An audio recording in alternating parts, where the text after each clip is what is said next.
çolka hardan olacak? Çolkanın üstünde gidecek de hamısı, hə? Bəli, çolka çok kısa olmasın. Siz geçen səliqəli edirsiniz. Ne vaxt kəsmişdik biz bunu? 6 ay olar.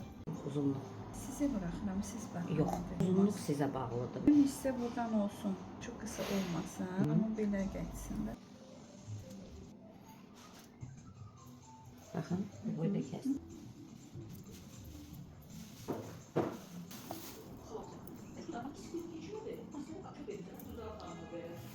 Normalde məndə bir yanıydı. Ortadan daha maraqlı görsəndə. Orta da qəşəkdir. Mən orta kəsdim axı. Hə, bilirəm.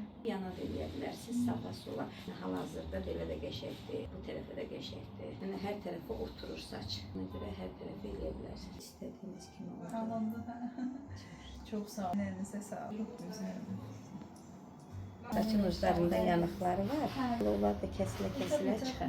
Var olun, çok sağ olun. Ellerinize sağlık. Siz sağ olun. Çok Allah'a güzel. emanet olun. Həmişə gözəllikdə. Teşekkür ederim.